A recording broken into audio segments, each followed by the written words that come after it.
Assalamualaikum warahmatullahi wabarakatuh. Waalaikumsalam warahmatullahi Salam sejahtera untuk kita wabarakatuh. semuanya. Om Swastiastu, Namo Buddhaya, salam kebajikan dan rahayu. Selamat siang sobat kami yang tercinta. Apa kabar hari ini? Semoga semuanya dalam keadaan sehat, semangat, dan selalu penuh dengan berkah. Senang sekali hari ini kita bisa berkumpul di media Zoom dan juga media live streaming YouTube channel Pemkot Jogja dalam acara Sobat Kami Digitalk di tahun 2025.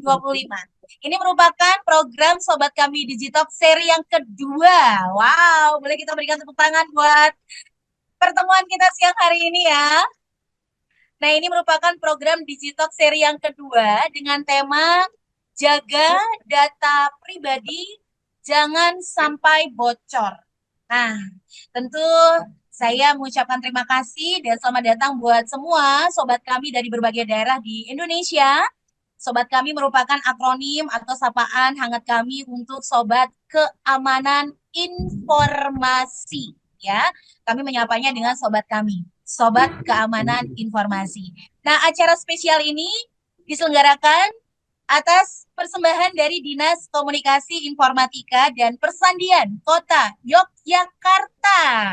Terima kasih buat Diskominfosan Kota Yogyakarta dan tentu saya dan kita semua menyapa dan menyambut Kepala Dinas Komunikasi Informatika dan Persandian Kota Yogyakarta, Bapak Ignatius Trihastono MM. Assalamualaikum Pak Keli atau Pak Tri. Waalaikumsalam warahmatullahi wabarakatuh. Salam sehat, salam sejahtera untuk semuanya. Alhamdulillah. Baik, terima kasih Pak Keli. Bersama dengan Pak Keli hadir dua orang narasumber yang istimewa. Seperti kota Yogyakarta yang istimewa ya.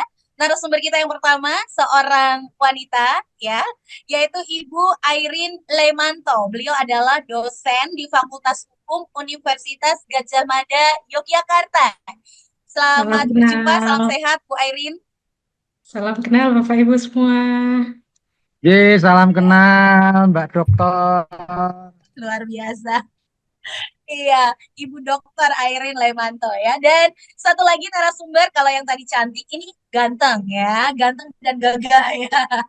Beliau adalah Bapak Muhammad Oriza Nur Fajri, dosen Cyber Security di Universitas Gadjah Mada Yogyakarta. Selamat siang, Pak Oriza. Ya, Assalamualaikum. Waalaikumsalam, Matur nuwun, salam kenal.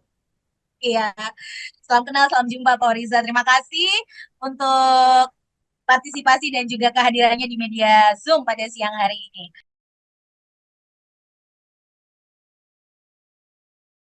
Baik, terima kasih Mbak Magda, Mas Nur Fajri, Mbak Airin Limanto yang kami hormati. Sugeng siang, Assalamualaikum warahmatullahi wabarakatuh. Salam sejahtera untuk kita semua. Bicara tentang perlindungan data pribadi ini saat ini sebagai badan publik, mulai dari tingkat kelurahan atau desa sampai dinas, bahkan mungkin instansi-instansi non-pemerintahan, adalah sesuatu yang harus dikelola secara serius. Karena isu tentang data itu ada tiga isu mayor. Yang pertama adalah pada konteks keterbukaan, ada Undang-Undang Keterbukaan Informasi Publik, tapi di kutub yang lain juga ada terkait dengan Undang-Undang Perlindungan Data Pribadi. Dan yang lain kemudian adalah kita bicara pada konteks keamanan informasi atau bicara keamanan data. Amanat regulasi undang-undang mengharuskan badan publik kita itu semakin lama harus semakin terbuka. Tetapi kemudian ada rambu-rambu lain. Undang-undang perlindungan pribadi adalah bahwa terbukanya itu harus bisa dipertanggungjawabkan. Kecuali yang membuka diri adalah si pemilik data atau saya kemudian mengumbar data-data pribadi kita. Tapi ketika satu institusi layanan publik menyimpan data kemudian dan kita tidak mengelola data itu secara prudent, menyesuaikan dengan prinsip-prinsip tata kelola keamanan data pribadi, maka bersiap-siaplah kita untuk dipermasalahkan secara hukum. Tentunya Mbak Erin ini nanti akan bisa memberikan pencerahan bagaimana kita bisa mengelola data, tapi juga kemudian tidak tersandra oleh dua hal tersebut.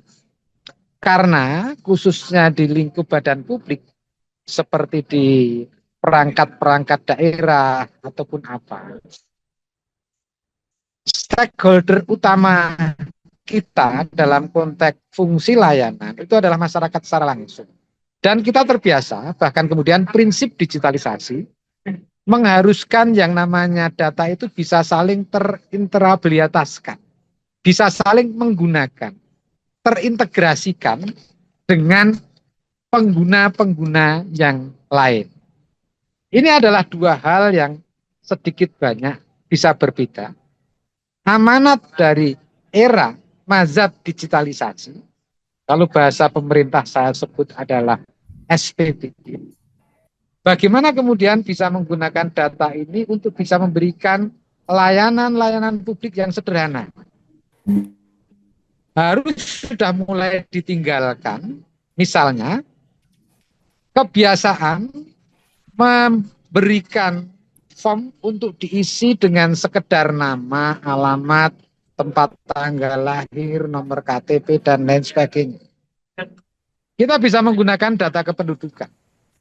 Nah, tentunya secara tidak sadar kita akan memproduksi dan mengkompilasikan serta menyimpan data itu.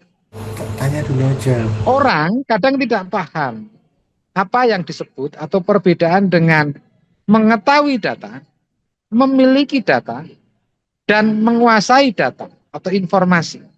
Sehingga seolah-olah sama.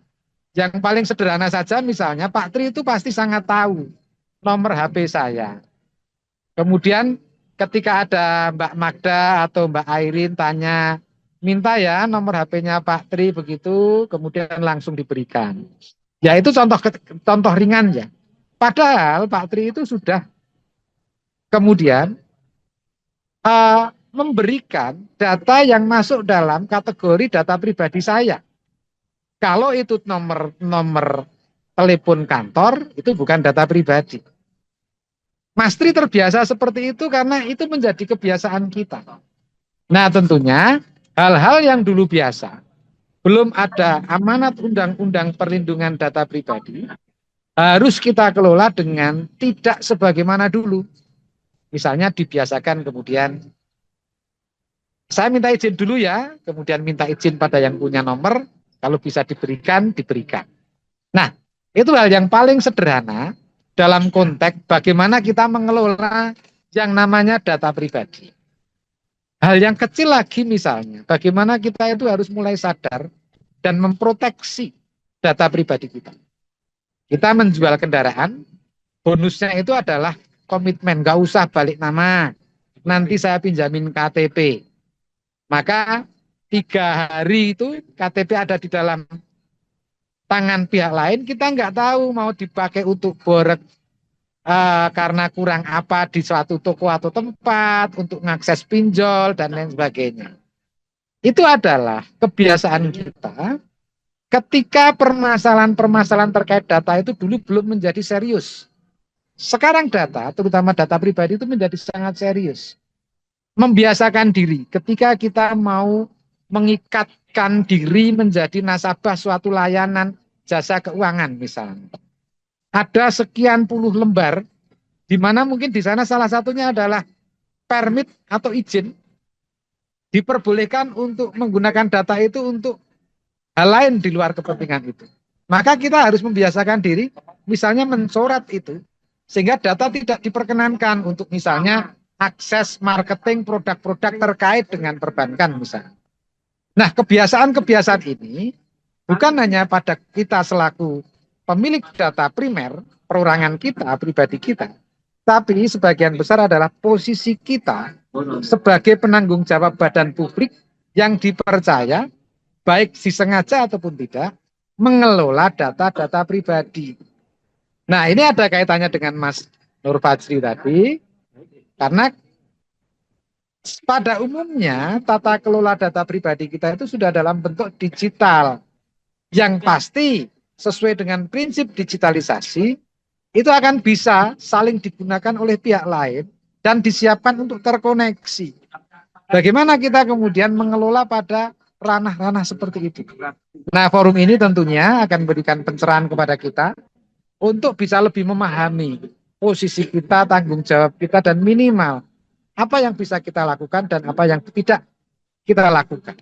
Saya kira itu Mbak Magda dan teman-teman semuanya. Sekali lagi terima kasih dan apresiasi kepada 86 peserta yang bergabung dalam kelas digital ini. Matur nuwun, saya undur diri. Selamat siang. Assalamualaikum warahmatullahi wabarakatuh.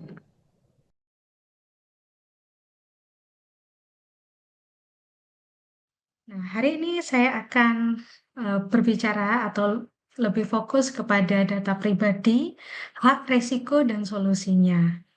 Nah, sebelum kita masuk kepada hal yang lebih prinsipil, saya akan memulai terlebih dahulu Bapak Ibu dengan definisi begitu. Apa sih definisi dari data pribadi? Lanjut. Nah, data pribadi di sini ini menurut ketentuan dalam Undang-Undang PDP, yakni data tentang orang perseorangan. Jadi ini kata kunci begitu. Jadi kalau data perusahaan, data riset, misal itu tidak masuk kategori data pribadi Bapak Ibu, tapi ini orang perseorangan yang itu melekat di dalam diri Bapak Ibu sekalian. Kemudian yang teridentifikasi atau dapat diidentifikasi secara tersendiri atau dikombinasikan. Jadi misal nama, kemudian alamat, nomor HP, itu menjadi satu kesatuan identitas yang Bapak Ibu miliki begitu. Dan kemudian ini perlu diperhatikan juga, baik sistem elektronik maupun non-elektronik. Jadi bayangannya data pribadi itu bukan hanya yang melekat pada sistem elektronik begitu, tapi juga yang non-elektronik. Jadi Bapak Ibu memfotokopi KTP atau memprint KTP, memprint KK, itu adalah bagian dari data pribadi yang harus Bapak Ibu jaga. Kemudian siapa saja nih yang harus terlibat begitu di dalam pemrosesan data pribadi. Nah, pertama kita mengenal ada yang namanya istilah subjek data. Subjek data ini adalah orang perorangan yang pada dirinya melekat data pribadi. Jadi ini adalah individu, Bapak Ibu sekalian begitu. Kemudian siapa lagi yang terlibat? Yakni pengendali data. Nah, pengendali data ini adalah secara sederhana adalah orang yang mengkolek data kita. Jadi ketika Bapak Ibu misal daftar salah satu media sosial, kemudian atau aplikasi online. Nah, inilah yang disebut dengan pengendali data. Dan pengendali data ini itu bisa jadi setiap orang, artinya bisa jadi individu atau korporasi begitu.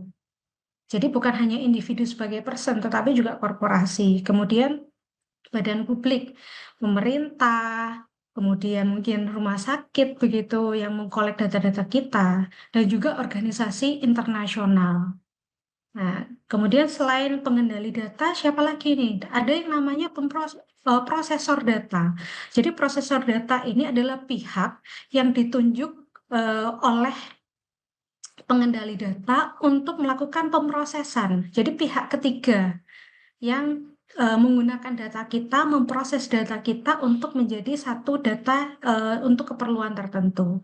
Jadi paling tidak ada 3 pihak ini begitu yang harus kita pahami. Lanjut. Nah, kemudian jenis-jenis datanya apa saja menurut undang-undang yang diatur? Pertama, kita berbicara tentang data yang bersifat umum terlebih dahulu. Nah, data yang bersifat umum ini tidak terlalu sensitif ketika itu diketahui oleh publik. Misal nama lengkap, jenis kelamin, kewarganegaraan, agama, status perkawinan, dan data pribadi yang dikombinasikan mengidentifikasi seseorang. Contoh misal CV Bapak Ibu tersebar begitu di internet dengan informasi ini, itu tidak terlalu berbahaya atau tidak terlalu sensitif begitu. Tapi undang-undang juga mengatur ada data pribadi yang sifatnya spesifik, yakni data informasi kesehatan, data biometrik, data genetik, catatan kejahatan, data anak. Ini yang sering diabaikan Bapak Ibu ketika Bapak Ibu punya putra, kemudian menyebar informasi mengenai identitas, kemudian foto-foto, dan data-data lain, ternyata dalam undang-undang ini masuk sebagai data yang sifatnya spesifik begitu. Bahkan nanti dalam pemrosesannya pun ketika pemroses data melakukan eh, pemrosesan lebih lanjut tentang data anak, ini dibedakan begitu dari segi sistemnya, pengumpulannya, karena saking spesifiknya. Nah, kemudian ada data keuangan, tentunya data keuangan pribadi, kemudian data lainnya sesuai dengan ketentuan peraturan perundang-undangan. Jadi berdasarkan kategori ini, maka data yang bersifat spesifik inilah data yang harus sangat Bapak Ibu jaga dengan hati-hati. Lanjut. Nah, kita lihat secara global begitu Bapak Ibu, terkait dengan kebocoran data di Indonesia. Nah, berdasarkan data dari Surfshark tahun 2024. Jadi Surfshark ini memberikan survei begitu tentang 10 negara dengan kebocoran data terbesar. Dan Indonesia masuk di nomor 8. Nah, ini menjadi satu warning begitu Bapak Ibu bagi kita bahwa kebocoran data di Indonesia sangat tinggi. Dan ini harus kita waspadai, harus kita semakin aware begitu. Karena kita termasuk 8 besar dengan kebocoran data terbesar di dunia. Kemudian kalau kita melihat kasus-kasus apa saja sih yang menyebabkan data kita bocor dan di mana saja begitu. Dan yang terbesar data IndiHome, data PLN, data SIM, data KPU, data Facebook, data BPJS, kemudian BRI, data EHAK, KPAI, Bank Jatim, Polri, dan masih banyak lagi data-data publik di domain publik kita yang bocor begitu. Nah, ini menjadi salah satu warning bagi kita nanti bagaimana kita harus mengantisipasi hal seperti ini. Nah, kita lihat pada penanganan kasus kebocoran data pribadi dari tahun 2019 sampai 2023 ada 94 kasus. Nah, kita lihat di sini begitu Bapak Ibu. Yang menarik adalah pada kasus-kasus ini satu untuk kebocoran datanya sendiri kita lihat misal untuk 28 kasus itu ditetapkan bukan kebocoran data pribadi, melainkan pelanggaran keamanan cyber. Kemudian untuk 25 kasus direkomendasikan untuk melakukan perbaikan, tetapi tidak ada sanksinya. Ini menjadi satu pertanyaan begitu. Bagaimana law enforcement harus menindak secara tegas pihak-pihak yang melakukan kebocoran. Kemudian 19 kasus diberikan sanksi teguran dan rekomendasi perbaikan. 3 kasus ditetapkan terjadi karena peretasan dan dikenakan sanksi teguran, dan 19 kasus masih dalam penanganan. Jadi kalau kita melihat satu memang tidak ada sanksi yang berat. Nah, biasanya kalau sanksi yang lebih berat adalah denda kepada korporasi, perusahaan yang melakukan kebocoran. Kemudian misal disuspend untuk sementara waktu begitu sampai mereka melakukan perbaikan. Nah, kita ketika terjadi kebocoran mereka belum sampai sejauh itu begitu. Nah, sejauh ini upaya pencegahan kebocoran data yang dilakukan hanya melakukan audit keamanan, kemudian melakukan pengamanan data pada pembangunan pusat data nasional, menyelenggarakan layanan sertifikasi pemerintah, kemudian literasi digital, dan meminta dan mengawasi PSE dalam menjaga keamanan sistem elektronik data pribadi. Nah, ini menjadi problem nanti bagaimana terkait dengan law enforcement-nya, Bapak Ibu. Lanjut. Nah, salah satu hal yang paling penting yang perlu kita sadari adalah mengapa perlindungan data pribadi itu menjadi sangat penting. Pertama, kita berbicara bahwa data pribadi itu merupakan bagian dari hak asasi manusia yang itu diatur di dalam konstitusi. Jadi Bapak Ibu harus menyadari ini ada hak konstitusional Bapak Ibu begitu yang melekat, yang harus dijaga baik oleh Bapak Ibu sendiri maupun oleh negara dan oleh pihak-pihak yang mengumpulkan data Bapak Ibu. Nah, kemudian yang kedua kita berbicara soal kepatuhan terhadap regulasi dan resiko sanksi hukumnya. Bagi Bapak Ibu yang mengkolek data dari masyarakat, entah misal Bapak Ibu yang bekerja di sektor UMKM atau memiliki aplikasi, nah ini Bapak Ibu harus belajar bagaimana menjalankan kepatuhan regulasi. Nah, pertanyaannya misal untuk sektor UMKM, apakah harus mengikuti juga begitu regulasi dalam Undang-Undang PDB?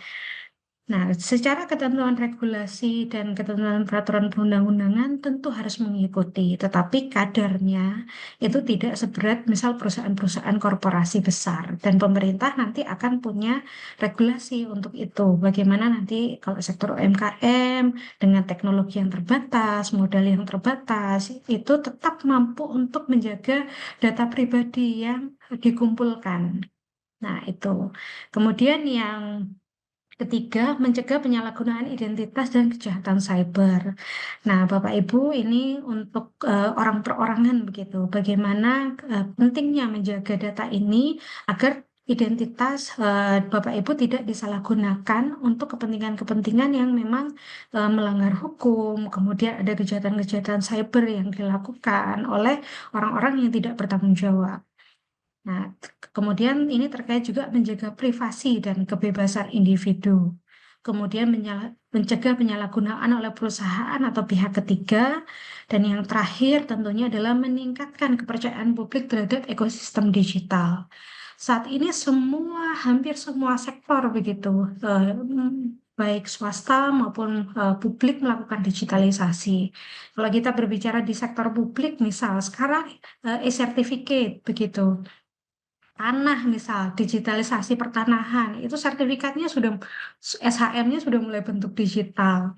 Kemudian banyak sekali kehidupan-kehidupan bahkan mungkin currency atau mata uang sekarang itu akan dikembangkan menjadi mata uang digital dan pemerintah sudah mengarah ke situ sebenarnya. Nah, persoalannya adalah ketika keamanan data ini tidak diperhatikan terlebih dahulu oleh pemerintah kemudian membuat berbagai proyek ini juga menjadi kekhawatiran kita. Bagaimana nanti eh, program-program digitalisasi ini itu tetap bisa terpercaya, aman, dan tidak ada kebocoran-kebocoran data yang dilakukan baik oleh pemerintah, kemudian oleh pihak ketiga, atau serangan cyber yang terjadi. Nah, itu Bapak Ibu. Lanjut. Nah, kemudian kita berbicara tentang prinsip perlindungan data pribadi. Nah, ini dalam Undang-Undang PDP ada 7 prinsip perlindungan data pribadi. Pertama adalah dari segi pengumpulan datanya. Jadi ketika para pihak pemproses data melakukan pengumpulan, maka pertama dia harus bersifat terbatas, kemudian spesifik, sah, dan transparan. Nah, ini contoh sederhana Bapak Ibu. Jadi ketika misal pihak kelurahan begitu tiba-tiba datang ke rumah Bapak Ibu mengumpulkan meminta KTP, meminta KK. Nah, Bapak Ibu harus tanya terlebih dahulu begitu. Kebutuhannya misal untuk apa? Datanya yang dikumpulkan apa saja? Ini sah atau tidak? Jangan-jangan mereka hanya mengaku begitu dari pihak kelurahan tetapi tidak punya identitas, tidak membawa surat dan tidak transparan nanti data Bapak Ibu KTP kakak akan dipakai untuk apa.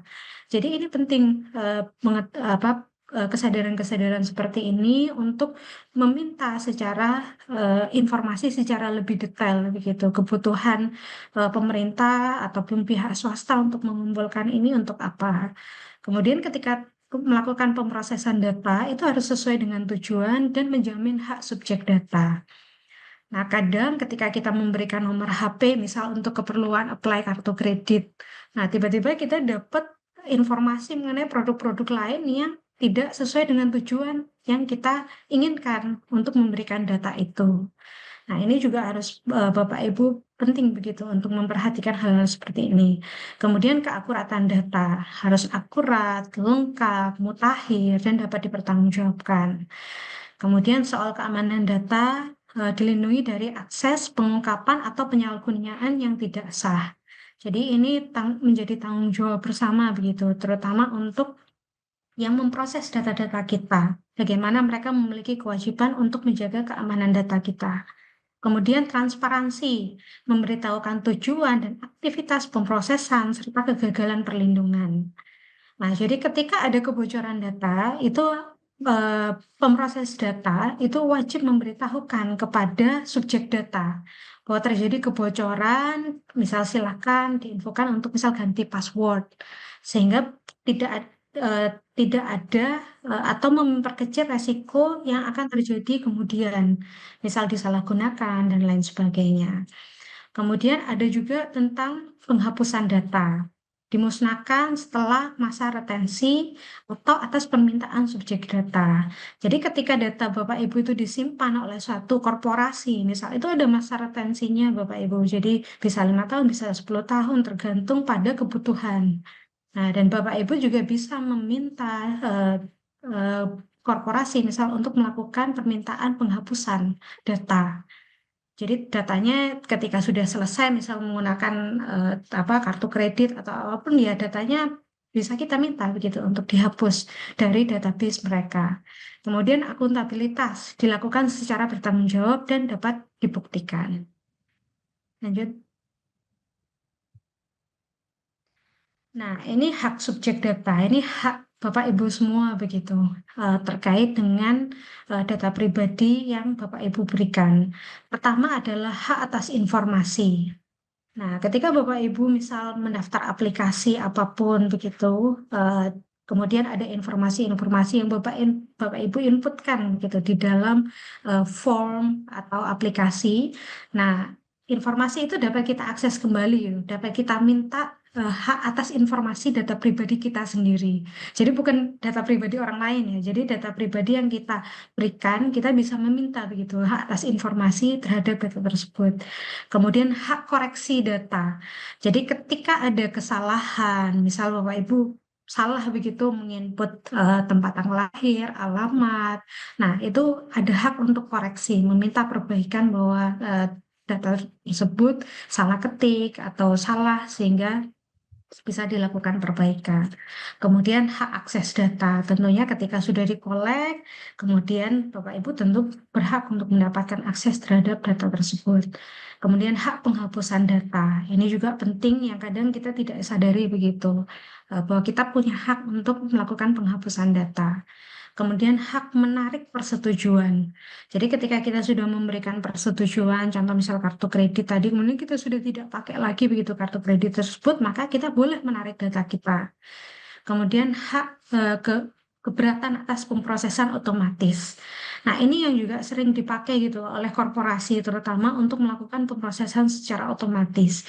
Biasanya mereka melihat pada tren begitu. Contoh misal platform jual beli online. Nah, mereka biasanya akan melihat begitu tren penjualan ini yang paling laku di mana, nanti segmennya seperti apa. Itu ada pemrosesan otomatis internal di perusahaan yang mereka biasanya melakukan itu. Dan Bapak Ibu boleh untuk menolak pemrosesan otomatis yang dilakukan dengan cara yang seperti itu. Kemudian hak pembatasan pemrosesan ini juga penting.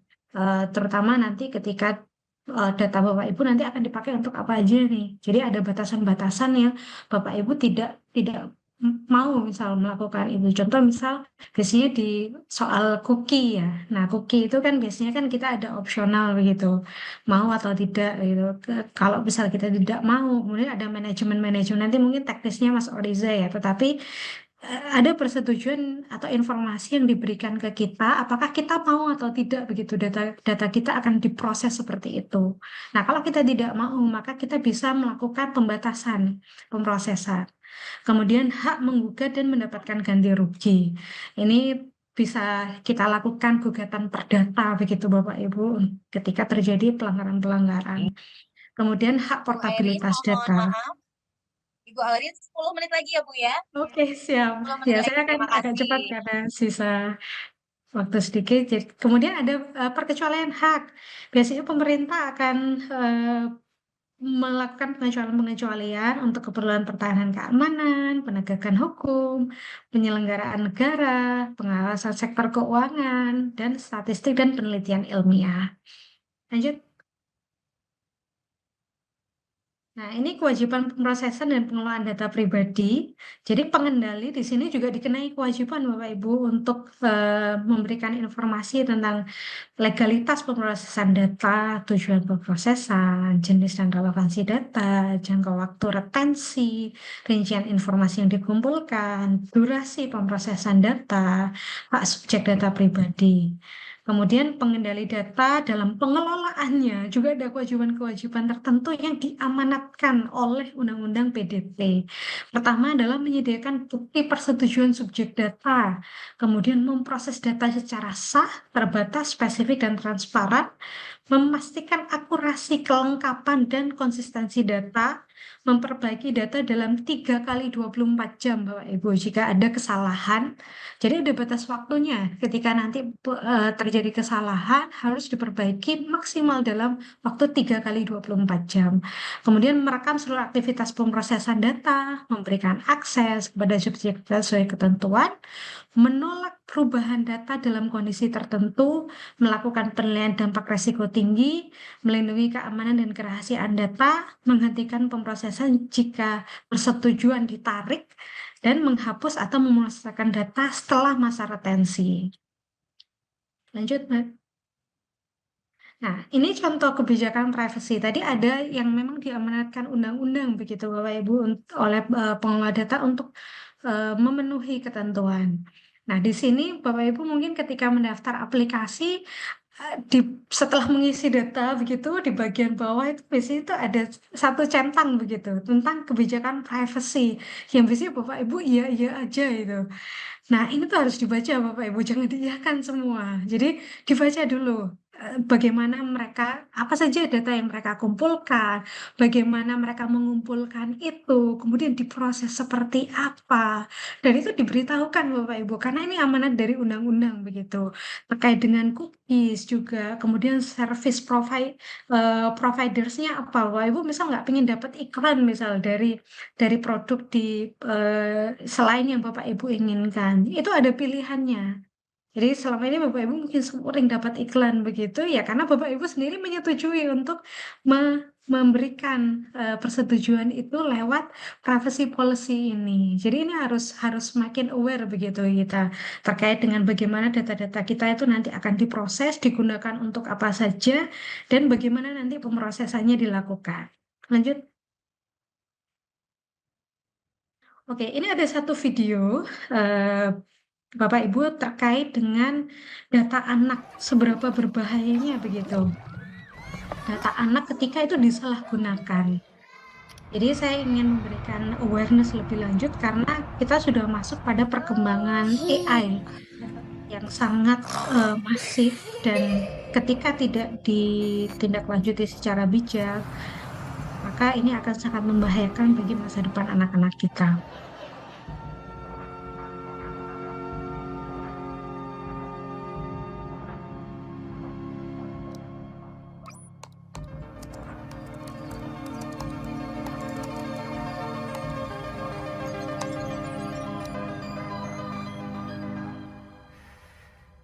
Hey, Mom. Hey, Dad. It's me, Ella. Well, a digital version of me. Just a bit older. Amazing what technology can do these days, isn't it?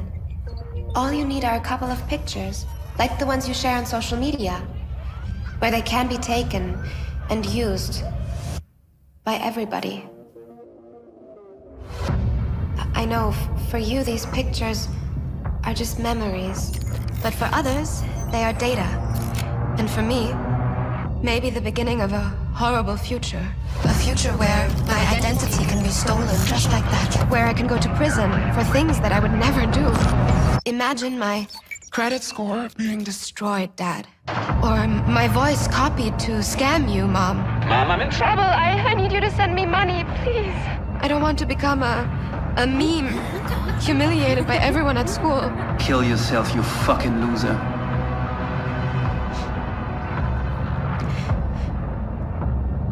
And I certainly don't want this.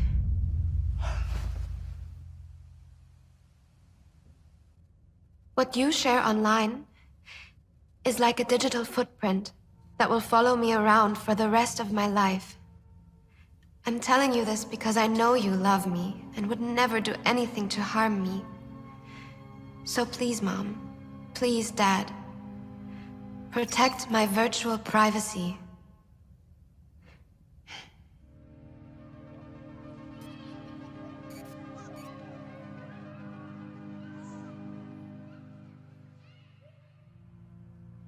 Oke, ini sangat menarik ya, Bapak Ibu, dengan perkembangan teknologi yang semakin maju seperti ini, bahkan pemalsuan data, cyber security, ini harus kita sangat waspadai begitu, dan teknologi akan terus berkembang. Tinggal bagaimana kita memiliki kesadaran, awareness, kemudian pengetahuan yang cukup untuk memahami bahwa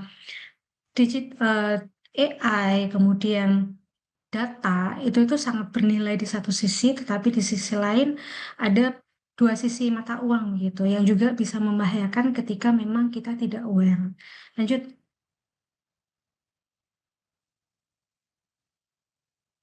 Nah, solusi perlindungan data pribadi Bapak Ibu bagaimana? Pertama adalah tentunya memahami hak perlindungan data pribadi, kemudian membatasi penyebaran data pribadi. Ketika tidak perlu mengupload sesuatu hal di sosial media itu dibatasi begitu Bapak Ibu, apalagi foto anak, data-data pribadi yang bersifat sensitif. Ini penting awareness seperti ini. Kemudian menggunakan keamanan digital yang kuat, password dan lain sebagainya. Kemudian waspada terhadap phishing dan penipuan digital, menggunakan hak hukum saat data bocor dan memastikan kebijakan privasi dalam penggunaan aplikasi. Lanjut. Nah, ini ketika Bapak Ibu mengalami kebocoran data, bisa kemana begitu aduannya? Jadi Komdigi punya satu website yang namanya aduan konten. Jadi Bapak Ibu nanti bisa ketika data Bapak Ibu misal bocor, kemudian Bapak Ibu bisa melaporkan konten negatif itu ke Komdigi dengan copy paste linknya, kemudian melengkapi laporan form laporan di situ. Kemudian ada kategori-kategorinya di situ. Ada kategori SARA, konten negatif, misal soal terorisme, dan lain sebagainya. Ada banyak pilihannya begitu. Alasannya seperti apa, kemudian unggahan tangkapan layarnya. Itu harus ada buktinya. Kemudian bisa dikirim laporannya. Nanti Komdigi akan membantu untuk menghubungi perusahaan tersebut dan akan diproses dalam 3 kali 24 jam. Ya, Ibu Lanjut. Airin mohon izin 2 menit lagi ya, Bu. Terima Siap, kasih. ini sudah slide terakhir. Cekrekening.id ini juga salah satu fasilitas yang dimiliki oleh Komdigi. Ketika Bapak Ibu menghadapi penipuan online dan lain sebagainya, ini yang sering kita alami begitu. Jadi Komdigi memiliki satu fasilitas untuk pemeriksaan nomor rekening. Kemudian juga biar aman, kita daftarkan rekening kita. Nanti bisa dicek begitu, saling cross check. Kemudian ada pelaporan rekening ketika Bapak Ibu merasa rekening ini mencurigakan, diminta transfer dan lain sebagainya, itu bisa dilaporkan ke Komdigi untuk dilakukan misal pemblokiran rekening. Kemudian layanan aduan nomor HP ini juga seringkali Bapak Ibu mendapat telepon yang tidak jelas atau penipuan-penipuan. Ini bisa dicek nomornya, ini nomornya siapa. Kemudian kalau tidak jelas dan memang penipuan, itu bisa dilakukan pelaporan sehingga nanti akan diblokir begitu nomor HP-nya. Nah, ini untuk dalam rangka menjaga ekosistem digital yang aman bagi semua pihak. Ya, demikian mungkin ini slide terakhir, Mbak Magda. Terima kasih atas perhatian Bapak Ibu semua. Nanti kita akan gali lebih jauh lagi tentang kebocoran data ini pada sesi Q&A. Terima kasih.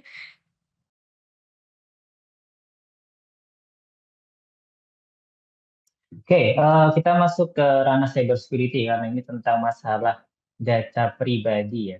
Masalahnya adalah kita hidup ini bukan cuman kita aja ya. Imagine kalau saya tinggal sendiri ya udah berarti data pribadi yang ngurus saya ya.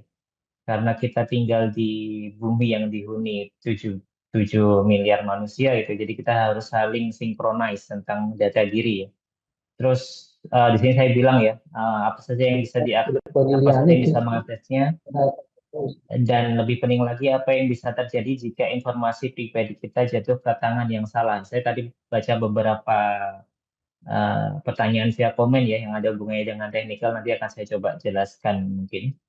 Oke, mungkin ada yang bertanya-tanya, sebenarnya data pribadi itu termasuk apa aja ya? Tadi udah disinggung sama Mbak Airin ya, kemungkinan ada yang memang supposed to be public ya, ada yang memang ditempatkan secara publik, contohnya CV lah, contohnya apa lagi ya? Nama, misal saya kami di UGM ya, kami ada halaman pages sendiri di website yang isinya tentang data pendidik, data dosen, itu termasuk yang memang ranah bukan data pribadi ya, tapi data pribadi kita yang harus kita keep itu ya termasuk yang saya tulis di sini. Contoh ada nama, NIK kita, nomor paspor, ada kontak ya, termasuk sebenarnya alamat rumah kita itu sangat privacy ya. Bahkan kalau di luar sana tuh alamat rumah tuh benar-benar dihargai untuk dirahasiakan ya. Beda kalau di sini senggol dikit rumahnya mana di situ gitu ya. Padahal di luar negeri itu jangan harap ya kita bisa tahu rumah seseorang tanpa kita kenal dulu atau dia secara konsen mesti tahu gitu ya. Kemudian data keuangan, punya uang berapa, nomor kartu kreditnya dan transaksinya. Kemudian termasuk kalau kita menjelajah ke internet itu posisi kita harusnya secara anonim ya. Harusnya kita tidak mudah diketahui di mana kita melakukan internet akses kayak gitu. Dan terlebih lagi tentang sesuatu yang lebih spesifik ya, contoh kayak sidik jari, kemudian pupil ya, iris mata kita ya. Kadang-kadang kita kalau ngobrol dengan teman-teman dari KJRI ya di luar negeri sana itu mereka sudah pengen mencoba dari sidik jari ke mata ya untuk menggunakan kondisi mata, dan itu apalagi kalau itu bocor itu sangat lebih berbahaya dari cuma sekedar sidik jari gitu ya, karena pupil itu melekat lebih jauh di tempat kita gitu. Oke, saya nggak mau ngasih contoh, tapi kita terlalu banyak sekali ya kasus kebocoran di Indonesia ya. Contohnya eh, mengenang Tokopedia ya 2020 ini ya. Saya pernah download eh,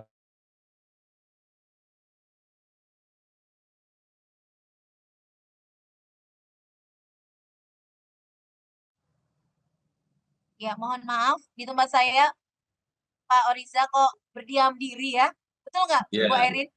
sepertinya Kusmis. Semoga baik-baik saja.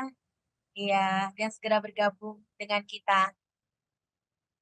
Ya, saya pikir hanya di layar saya saja ya. Semoga semua masih tetap fokus menyimak ya. Oke, nggak apa-apa. Kita tunggu sesaat ya, sobat kami ya. Tetap santai, tunggu sebentar. Saya juga rasa ini Pak Oriza juga tahu kalau beliau ada gangguan teknis ya atau sinyal ya. Oke, kita tunggu sesaat. Baik, untuk sobat kami yang mau mengirimkan pertanyaan masih terbuka ya. Nanti kalau kita agak lama dari Pak Oriza, boleh kita mulai bertanya jawab untuk Ibu Airin juga nggak apa-apa ya. Oke, nanti saya tunggu konfirmasi dulu dari tim Santel. Apakah Pak Oriza bisa dihubungi? Karena ini pertanyaan buat Ibu Airin banyak sekali terus terang. Iya, halo, boleh ya? maaf, Oh, ada yang alhamdulillah. sabotase. Ada yang sabotase. Oh, ada yang sabotase. Bocor ya. Ada yang Oke, silakan sabotase. Pak Oriza dilanjutkan. Oke, terima kasih. Maaf tadi tiba-tiba mati lampu ya. Saya juga nggak tahu, mungkin ada sabotase. Oke, saya ulangi lagi ya.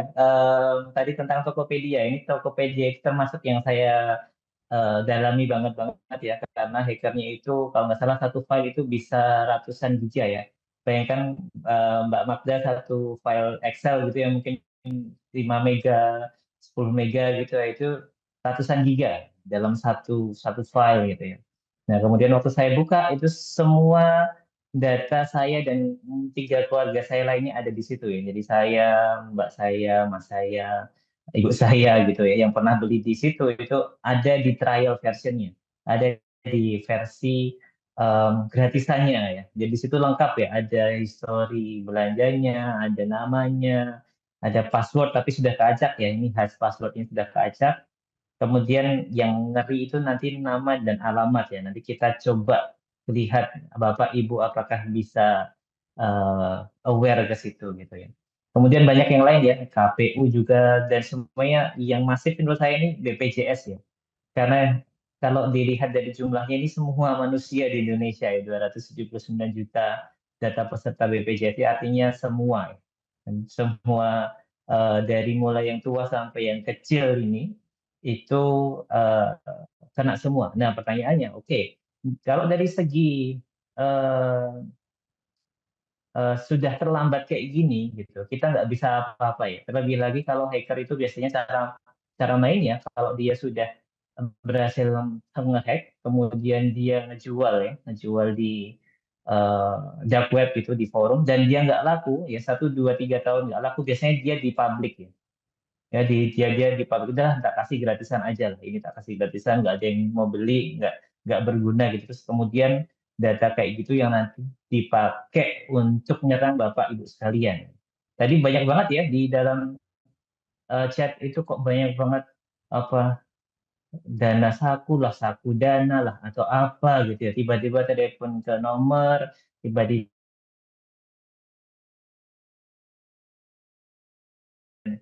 bola liar atau apapun namanya ya, jadi online kah, kemudian apa namanya. Sebentar, saya izin ganti WiFi sini dulu. Sebentar ya. Ya, baik Pak, tidak apa-apa. Memang koneksi Oke, ini up oke, and down ya. oke, Oke, sudah. syukurlah. Baik Pak. Oke, sudah. Kemudian kalau ditanya kok bisa sih ya ada orang yang tahu nomor kita, ya sangat bisa gitu ya. Kita sudah mungkin di atas belasan kali data kita bocor ya. Dan yang saya bilang tadi, bahkan data kita ada di trial versionnya, ada di versi gratisannya dari yang bocor itu. Katakanlah, oke lah, Tokopedia ini dijual mungkin berapa M, 20 M. Tapi dia ya, si hackernya ini ngasih gratisan itu 20%-nya atau 15%-nya itu udah nyangkut ke jutaan manusia yang ada di Indonesia gitu ya. Oke, jadi nggak serta-merta terus kita menyalahkan PSE ya atau industri-industri yang memang mengontrol dan juga apa namanya memproses data kita ya. Tapi kita harus tahu dulu ya sebenarnya kalau data bocor kok bisa ya perusahaan itu datanya bocor. Oke, di sini mungkin kalau kita lihat di film-film, hacking itu berarti nanti masuk ya, hard disknya dicuri gitu ya, kemudian diekstrak gitu. Faktanya adalah hal kayak gitu hanya 10%. Hanya 10% dari total kejadian cyber incident selama 1 tahun ya di 451 perusahaan ya. Dan yang terbanyak adalah malah dari external attack yang menargetkan organisasinya. Dan itu 28%, lebih dari seperempatnya. Nah, yang menarik adalah eh, external attack yang menargetkan, ya, serangan dari luar yang menargetkan bukan perusahaannya, tapi orangnya. Nah, ini akan saya bahas di sini ya, karena di Indonesia ini menariknya adalah kita itu punya kelebihan, yaitu saya orang Jogja ya, saya kecil dan besar juga kerja di UGM gitu ya, jadi dari kecil sampai gede ya, keluar negeri cuma buat belajar aja. Itu kita punya ungguh-ungguh ya, unggah-ungguh yang kita banggakan, kita punya adab ya. Tapi adab inilah yang jadi senjata hacker buat ngambil data kita malahan. Karena kita, bahasa orang sekarang baperan ya. Karena kita baperan, ya kita dengan mudah ngasih gitu aja ya data-data yang seharusnya tidak kita kasih. Ya, baik lagi kita bukan sendirian di dunia ini ya, otomatis data pribadi yang menyangkut ke hidup kita nggak cuma kita. Bisa jadi saya nanti didekati oleh Mbak Magda buat nyari rumahnya Mbak Airin, bisa jadi. Ya, karena kita saling bertautan gitu ya. Harusnya saya nggak boleh ngasih tahu Mbak Airin rumahnya di mana. Nah, tapi gara-gara kita tinggal punya kantor yang sama, punya instansi yang sama, otomatis kayak gitu memungkinkan. Jadi bukan berarti yang ada di film itu yang terjadi di dunia industri, enggak ya. Malah yang lebih banyak itu eksternal yang menargetkan organisasi atau menargetkan orangnya. Dan bonusnya malah kita dapat data perusahaannya. Oke, contoh simpel aja ya. Saya menggunakan laptop ini yang saya beli saat saya di Australia untuk belajar gitu ya.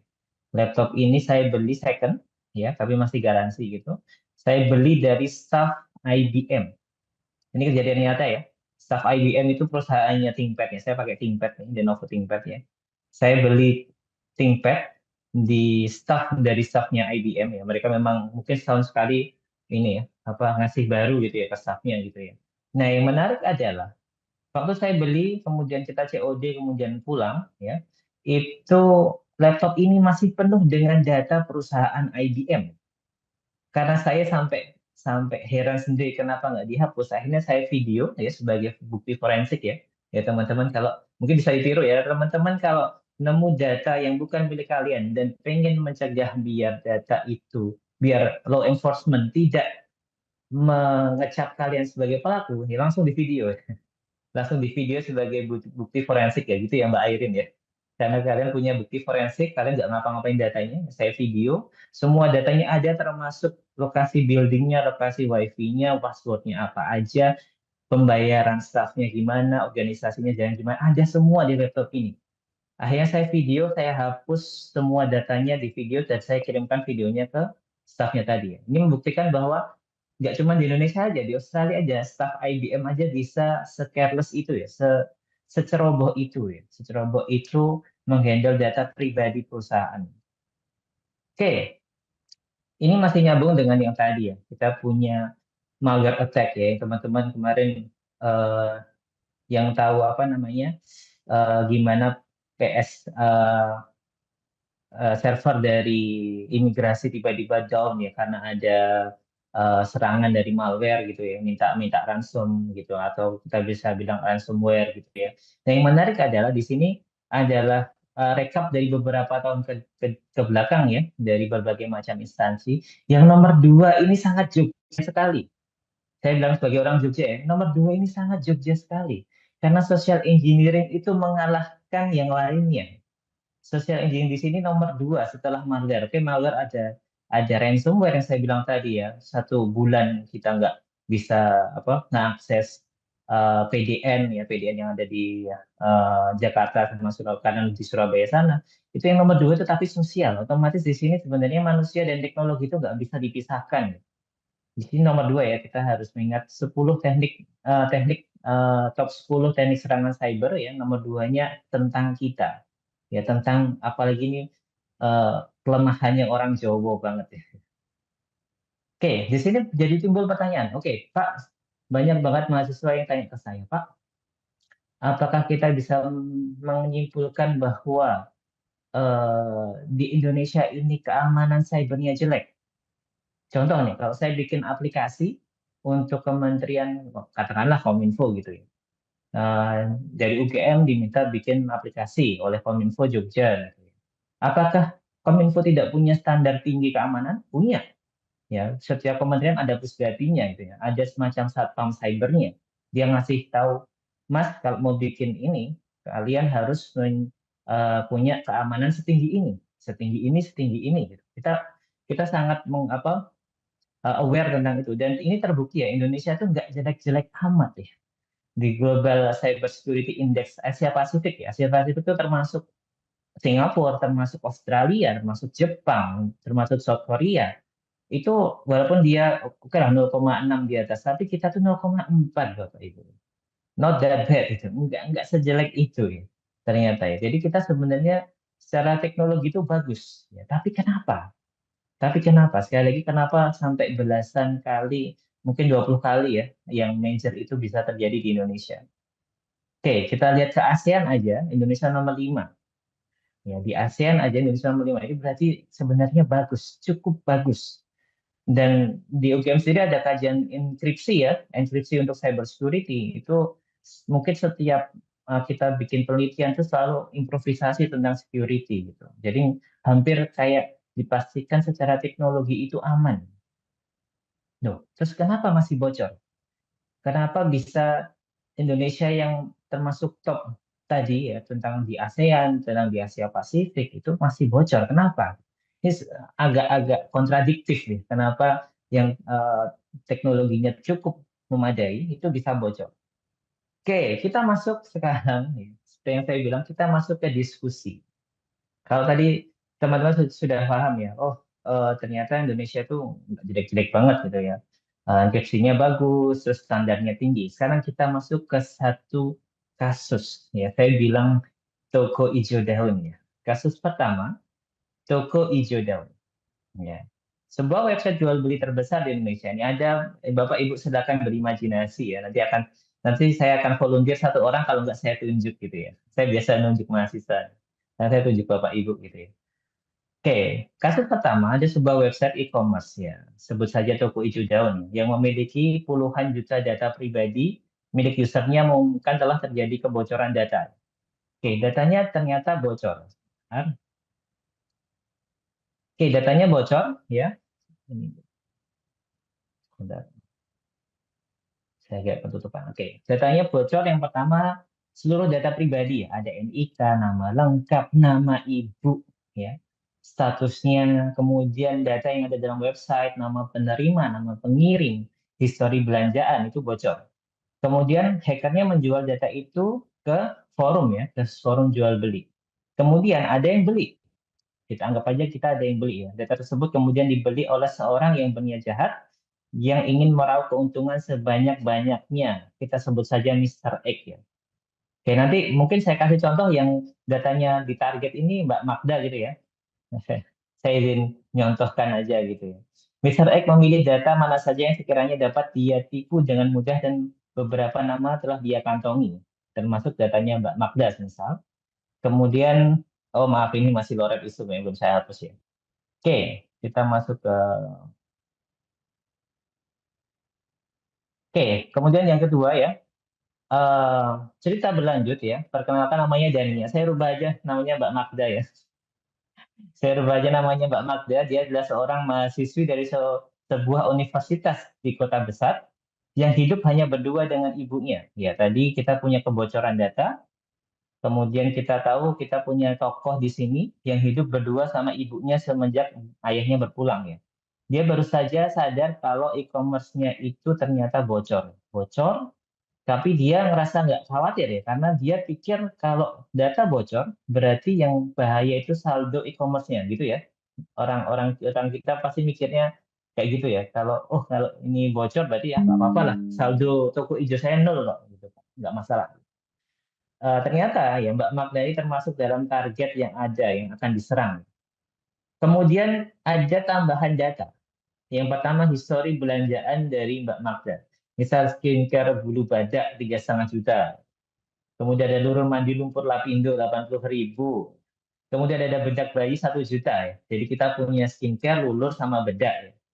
Mr. X membaca dengan teliti pola dari Mbak Magda dan mengetahui bahwa barang belanjaan tersebut memang selalu dibeli setiap bulannya. Gitu. Jadi kita punya cerita di awal ya. Bagaimana cara Mr. X mendapatkan keuntungan dari data dengan cara paling aman? Oke, ini saya mohon maaf ya, saya nggak ngajak teman-teman jadi hacker. Tapi ada kaidah yang mengatakan bahwa kalau kita mau rumah kita aman, kita harus berpikir secara pencuri. Apakah pencuri bisa masuk lewat tertentu atau apakah jendela kita sudah terkunci dengan sempurna atau gimana? Oke, silakan ada yang mau volunteer menjawab? Terbuka kesempatan buat sobat kami raise hand ya. Atau diketik aja jawabannya, nanti kelamaan kalau diketik. Mungkin bisa langsung dilisankan ya Pak Oriza ya. Ya, langsung pick up aja. Lebih kita Langsung hargai. speak up. Gimana cara atau Mr. X itu mendapatkan keuntungan dari data kita? Wah, ini pada takut-takut kayaknya. Takut ketahuan kalau ternyata dia biang. Oke, silakan. Ada yang mau mencoba menjawab? Saya pantau di sini. Kata kuncinya ini ya, yang paling aman. Dalam artian aman itu untuk penipunya ya. Jadi kita bisa tahu cara mengatasinya gimana gitu. Ganti soal. Ganti soal. Emang kita lagi kuis. Kuis di TV ganti soal. Oke, kayaknya ada satu Mbak Magda. Silakan. Ini dari kuis katanya Mas Rafa memanfaatkan pay letternya. Oke. Jadi belanja diam-diam pakai pay letter yang bayar Mbak Magda. Oke, terima kasih jawabannya ya. Silakan yang lain. Ada yang lain? Ada lagi. Ada yang pakai benda itu 90 dimiliki dari apa yang pertama.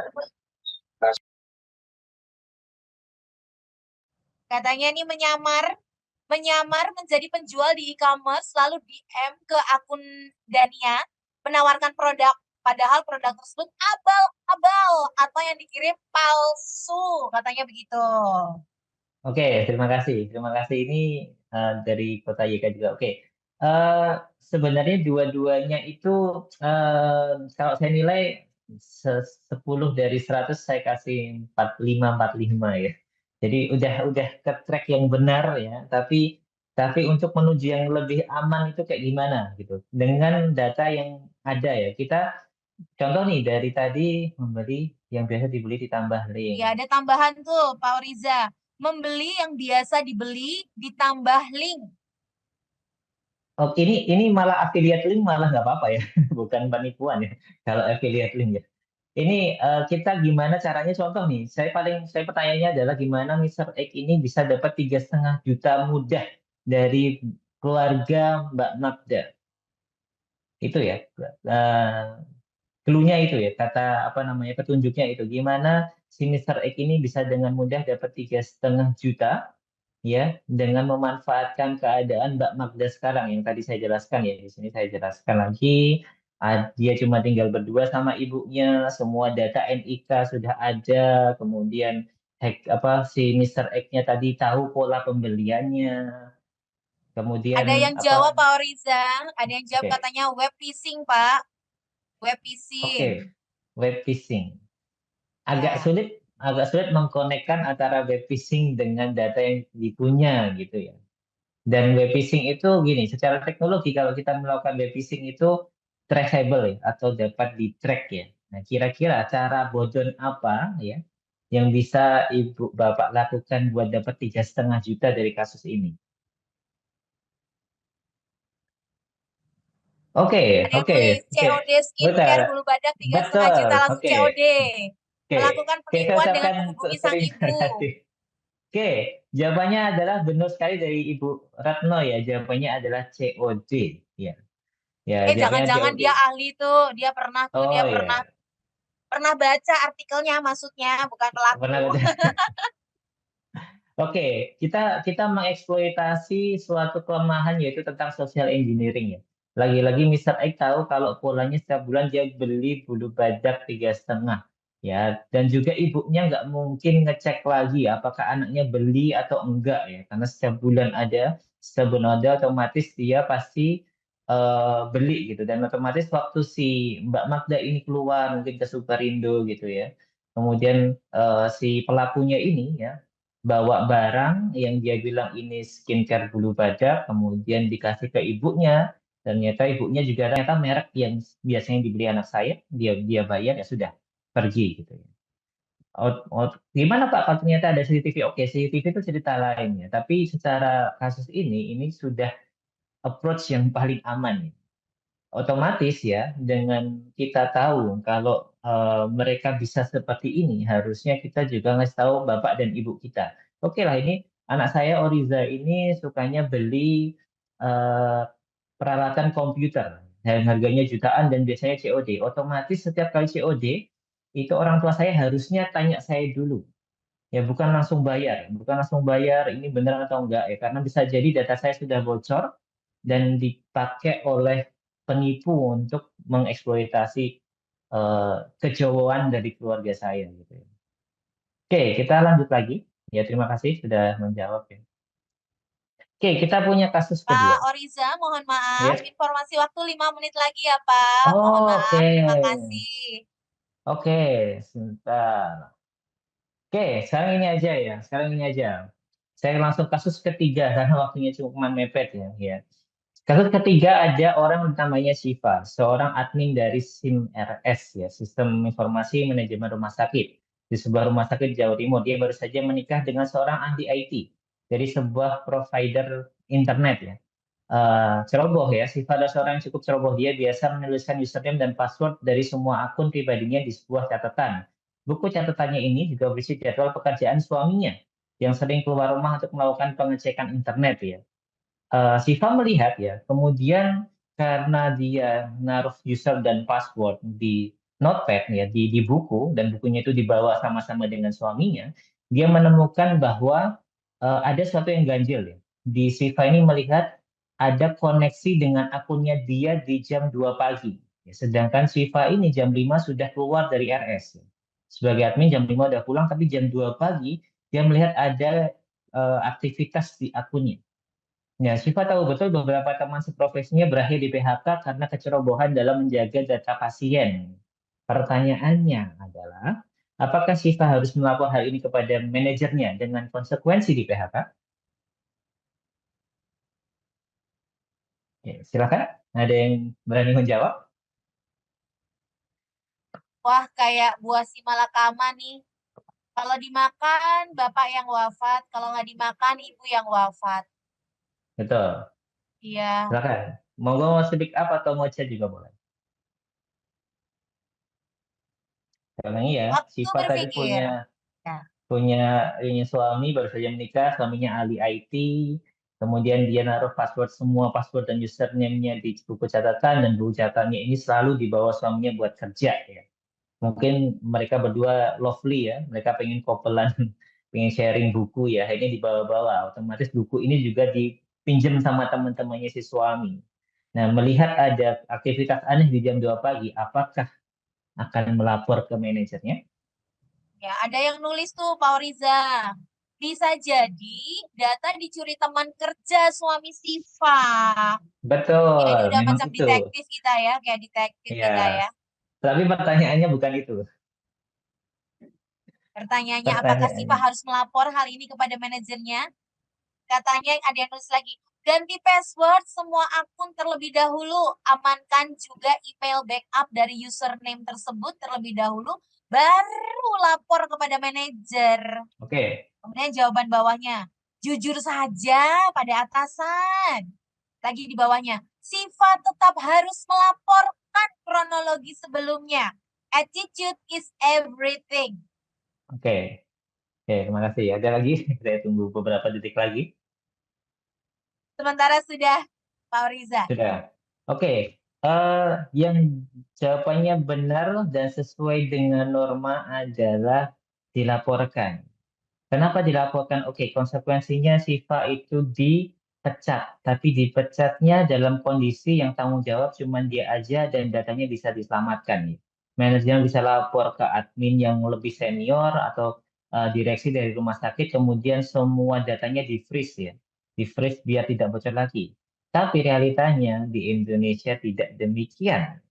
Ya, ini jadi PR Bapak Ibu. Kalau seandainya ada log activity di sistem Bapak Ibu dan ternyata itu atas nama Bapak Ibu, walaupun Bapak Ibu tidak ini ya, tidak melakukan itu, segera laporkan saja. Oke, saya dipecat Pak, tapi Pak. Oke, Anda dipecat, tapi Anda enggak didenda. Ya, PDP mengatakan yang ceroboh nanti bisa didenda maksimal 7 miliar kalau nggak salah ya Mbak Airin ya. 7 miliar untuk kebocoran data yang dilakukan oleh seorang personal ya. Bayangkan Anda dipecat dan didenda 7 miliar di PDP gitu ya. Jadi masih mending dipecat aja dan nggak ada kejadian cyber security sama sekali gitu ya. Jadi saya ingin memancing awareness dari Bapak Ibu ya. Kalau ada log kayak gini silahkan dilaporkan. Oke, saya dipecat ya sudah. Wadan isdan. Tapi instansi Bapak Ibu tidak kenapa-kenapa gitu. Oke, sebenarnya saya pengen ngecek tapi silakan Bapak Ibu cek sendiri. Di sini ada website yang digunakan untuk mengecek password Bapak Ibu ya. Ini saya coba ya. Saya coba sekali aja. Mohon waktunya sebentar Mbak Magda ya. Namanya Have I Been Pwned ya. Have I Been pwned.com ya. Ini akan coba saya share sebentar.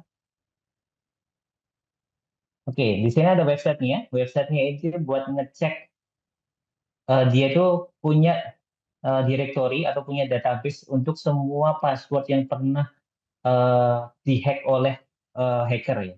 Contohnya, ini saya jujur ya, saya masukin password saya. Kalau saya ketik, nah password saya sudah 8 kali ditemukan pada cyber security breach atau serangan cyber ya.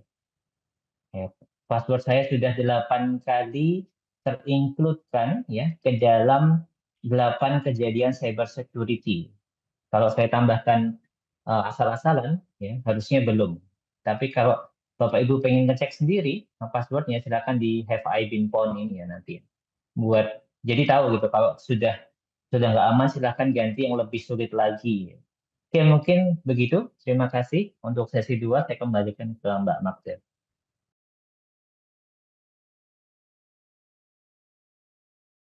Baik, terima kasih banyak Pak Riza, luar biasa. Kita berikan aplaus ya untuk materinya, daging banget, udah daging juicy, fresh, yang senang dan merasakan manfaat dari paparan dua materi atau narasumber ini. Boleh kasih reaction love dong dari layar masing-masing ya. Kita kasih boom love buat Ibu Airin dan Pak Riza. Boleh minum dulu Pak Riza ya. Sebentar cooling down. Dan sekarang tugas saya akan membacakan pertanyaan-pertanyaan yang dikirim. Tapi saya tahu tadi Pak Oriza dan Ibu Airin sudah sempat screening gitu ya. Sudah sempat lihat dengan cepat ini pertanyaan-pertanyaan yang dikirim. Ada yang mirip-mirip memang, tapi juga ada yang berbeda. Dan ada pertanyaan-pertanyaan yang memang memunculkan rasa ingin tahu dan juga kesadaran bersama betapa pentingnya data itu harus kita jaga. Kalau bukan kita yang jaga, siapa lagi? Kalau tidak sekarang, kapan lagi gitu ya? Jangan nunggu data kita bocor baru kita sadar. Ya, kita lebih baik mencegah daripada kita harus menangani atau mencarikan obat. Wah, lebih repot Atau nanti kena dan denda. juga pasti Atau kena kebutuhan denda. biayanya.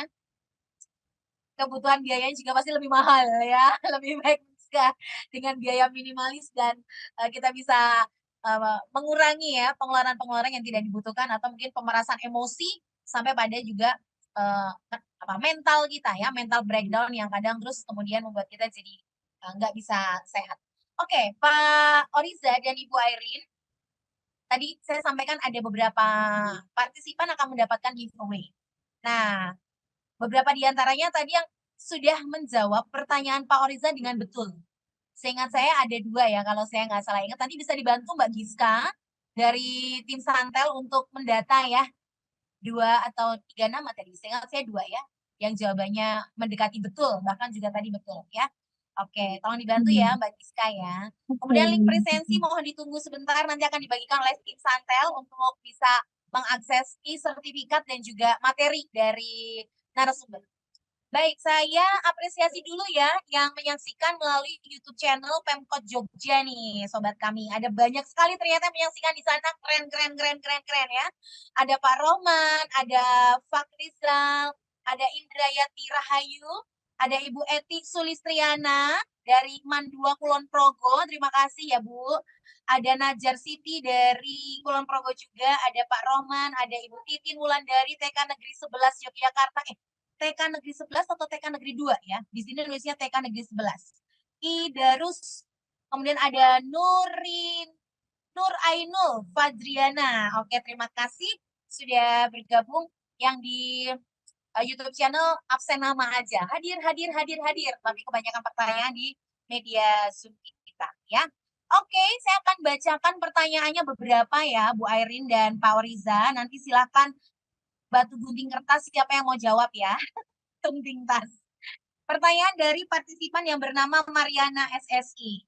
Apa yang harus dilakukan jika data kami sudah pernah kena scamming, phishing dan phishing?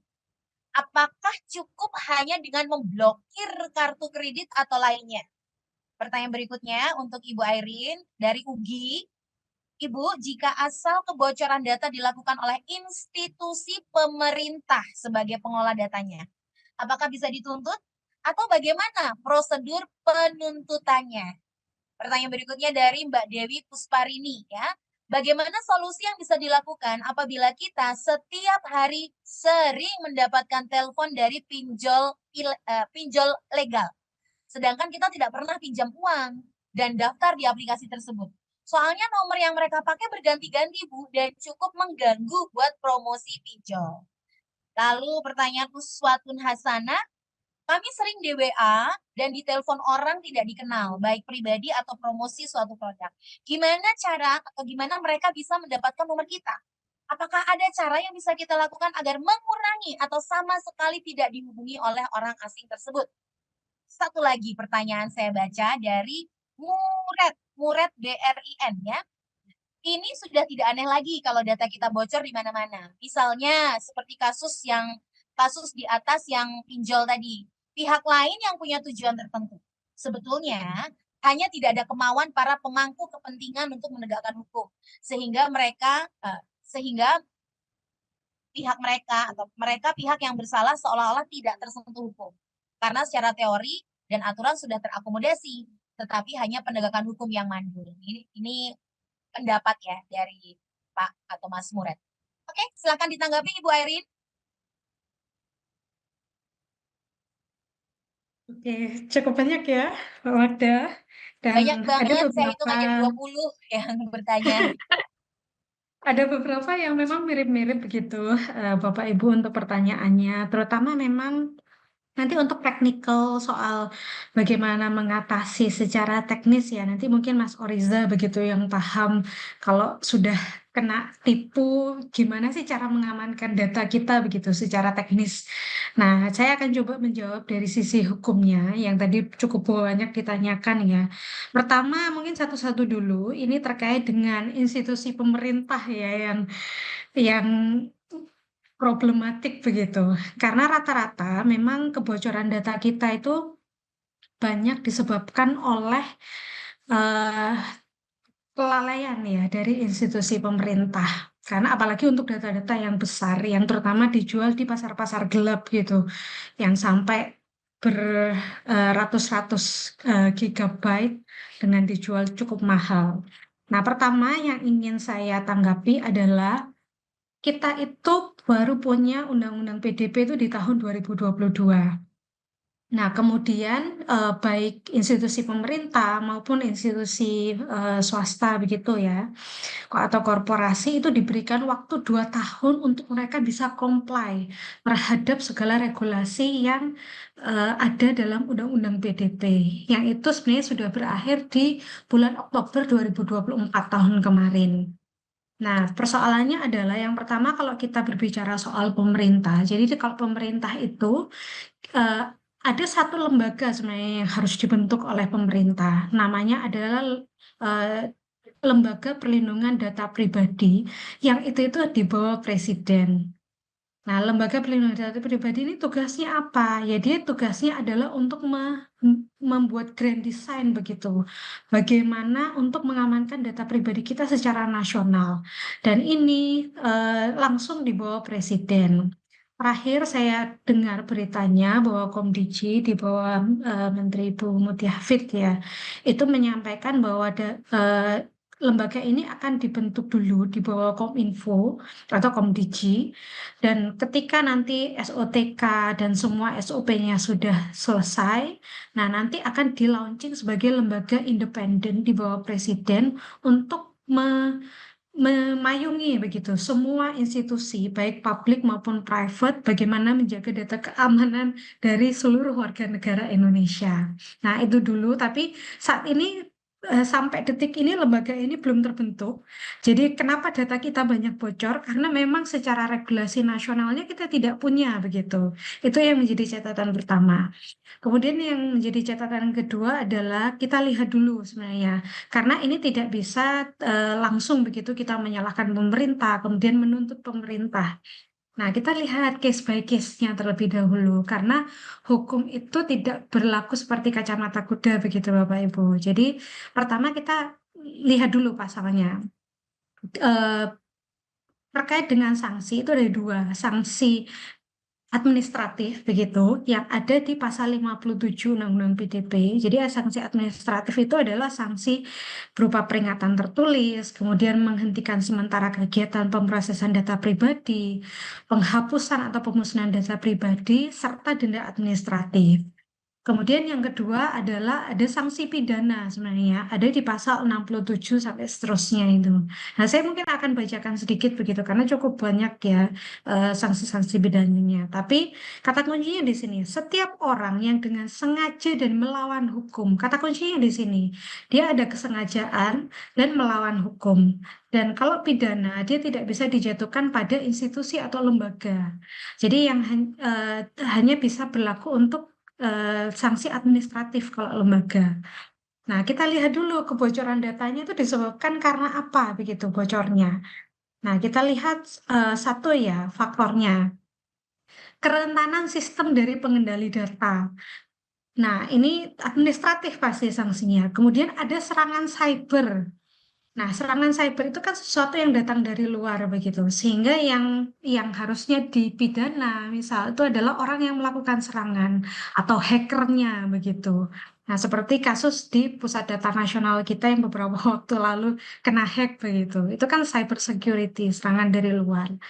Kemudian ada kelalaian juga misal dari pihak ketiga atau prosesor data. Jadi misal pemerintah kerjasama dengan pihak ketiga begitu. Kemudian pihak ketiganya ternyata yang tidak punya sistem yang bagus, kemudian data itu bocor begitu. Itu yang pertama. Kemudian yang kedua adalah faktor human error misal. Ini adalah kelalaian dari manajemen data ya. Misal ya, penggunaan email atau cloud pribadi begitu. Kemudian kesalahan konfigurasi data. Kalau Bapak Ibu dengar kasus Indodax kemarin yang sempat dibobol begitu, nah itu kan disebabkan karena karyawannya punya proyek pribadi menggunakan komputer ya dari kantor, kemudian akhirnya hacker masuk tuh di sana. Di situ ada kelalaian yang terjadi sehingga eh, terjadi pembobolan begitu, pembobolan data ya, kemudian transfer kripto dan lain sebagainya. Kemudian juga ada manipulasi dari pegawainya. Jadi kita lihat dulu case by case-nya. Ketika misal yang melakukan itu adalah staf misal yang dengan sengaja, dengan tujuan niat buruk dan melawan hukum, maka stafnya yang bisa dipidana begitu. Tapi korporasinya atau perusahaannya atau lembaga publiknya tidak bisa dipidana. Dia hanya bisa pada posisi sanksi administratif.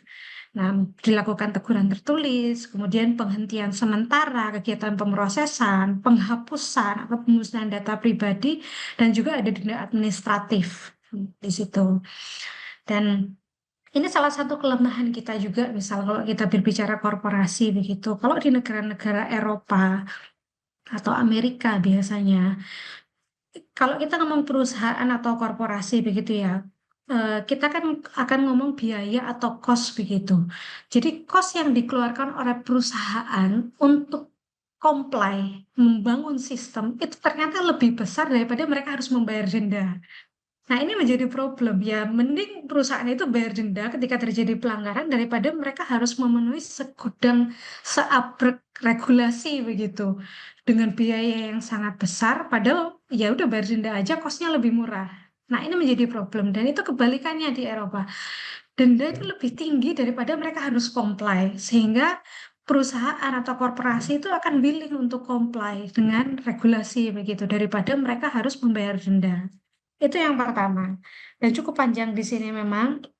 Kemudian yang kedua, saya ingin menjawab terkait dengan kebocoran data begitu ya, yang berulang kali misal pinjol, kemudian didapat SMS, telepon berulang kali. Gitu. Caranya gimana? Nah, pertama ini juga yang sering saya lakukan dan juga saya alami. Pertama adalah blokir nomor-nomor tersebut. Kita lakukan blokir manual yang bisa kita lakukan begitu. Kemudian yang kedua adalah kita punya berbagai lembaga atau institusi yang kita bisa lapornya. Jadi seperti yang saya jelaskan, satu tadi ya Kominfo punya fasilitas begitu ya untuk mengadukan pemblokiran terhadap nomor telepon. Kemudian OJK ternyata juga punya layanan pengaduan konsumen di sana. Dan Bapak Ibu dapat menghubungi ke nomor WhatsApp mereka di 081 157 157 157. Kemudian BI pun juga ada. Jadi untuk pelayanan konsumen BI yang melibatkan fintech-fintech yang berizin, misalkan beberapa pinjaman online itu kan sudah ada layanan mereka masuk dalam OJK dan lain sebagainya. Itu kita bisa juga kontak begitu BI ataupun OJK. Nah, BI pun juga ada call center-nya di nomor 131. Nah, terus kemudian selain berbagai website yang disediakan oleh pemerintah itu, pastikan data pribadi Anda tidak disalahgunakan, Bapak Ibu. Ini yang penting. Caranya gimana? Cek di website, ada yang namanya website periksadata.com. Nah, ini tuh website dari Komdigi ya untuk melihat apakah data Bapak Ibu ini bocor. Nah, nanti itu bisa dicek di situ. Nah, kalau bocor berarti langkahnya apa nih? Ini yang tapi yang penting tahu dulu ini bocor nggak? Jangan-jangan kita nggak tahu data kita bocor dan itu bisa dicek di periksadata.com. Kemudian kalau nomor Bu HP Airin, sebelum dilanjutkan, tadi ada bertanya, diulang nomor WA untuk lapor kasus penyalahgunaan data tadi, Bu. Nomor WA-nya bisa diulang. 081 157 157 157. Nah, ini untuk pengaduan konsumen karena memang seringkali kita sebagai konsumen tuh sering dirugikan ya atas tindakan-tindakan yang tidak bertanggung jawab dari pelaku konsumen begitu. Nah, kemudian tadi ajukan pengaduan ke operator seluler ini standar ya. Nah, tapi biasanya mereka juga ada pengaduan nomor yang bisa kita hubungi untuk melakukan pengaduan. Kemudian kalaupun misal biasanya pinjol ya yang seringkali mengancam begitu. Kadang kan keras sekali begitu. Kita tidak merasa pinjam, kemudian data kita dipakai oleh kawan dan pinjol biasanya debt kolektornya itu kan mengancam misal menyebarkan data pribadi, disamperin ke rumahnya. Saya tahu rumah saudara, saya akan datang.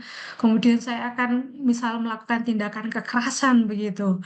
Nah, ini sudah masuk ranah kriminal ya. Kalau sudah terjadi seperti itu, berarti Bapak Ibu harus aware, ini harus lapor ke polisi misal.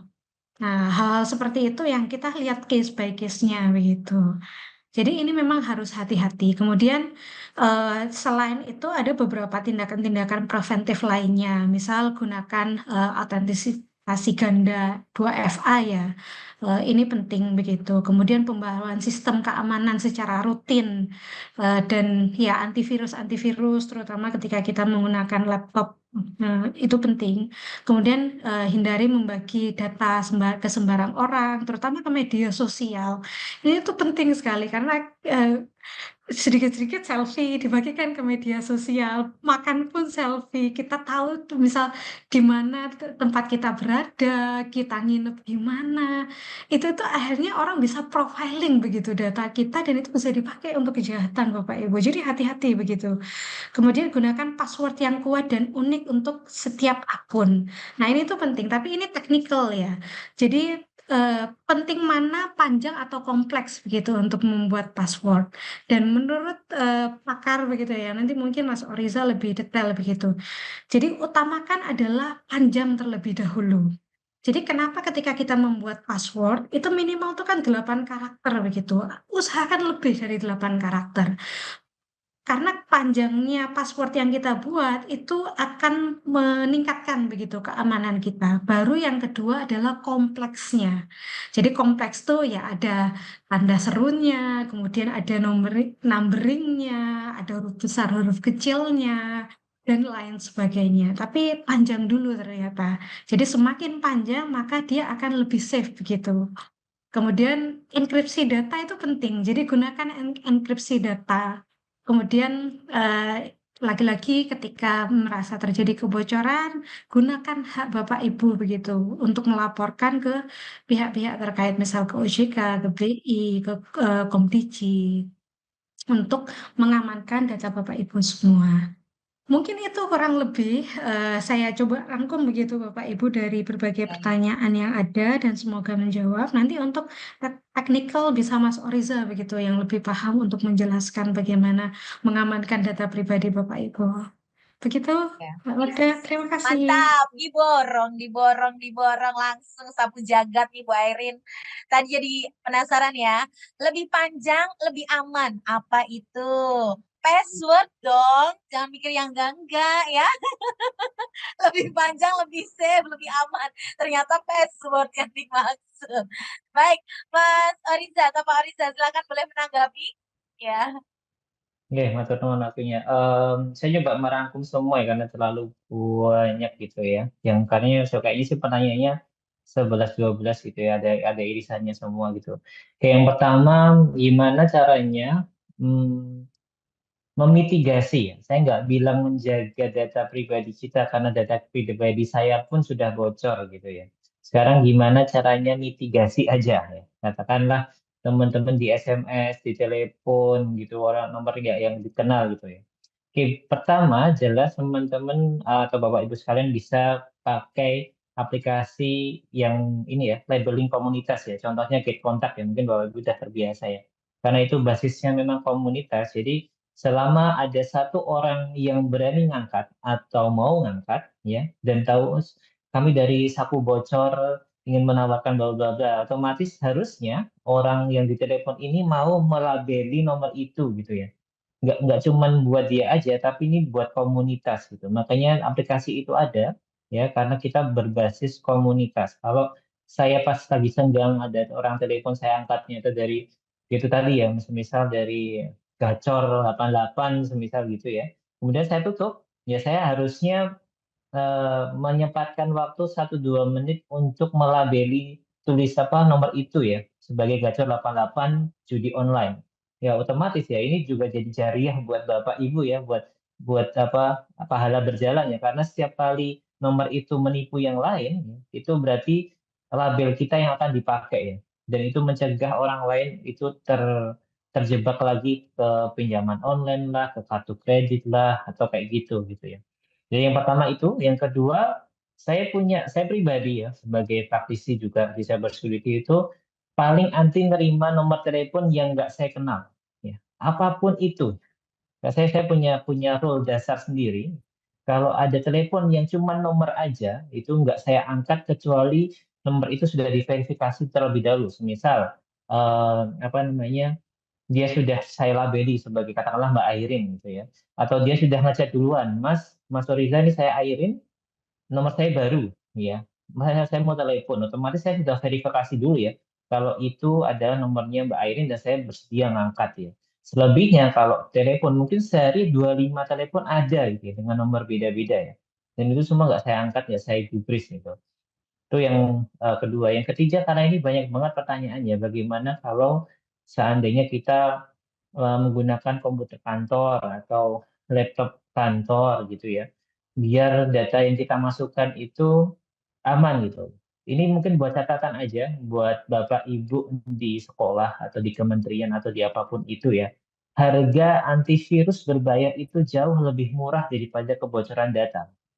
Saya ulangi lagi ya, harga antivirus berbayar itu jauh lebih murah daripada kebocoran data.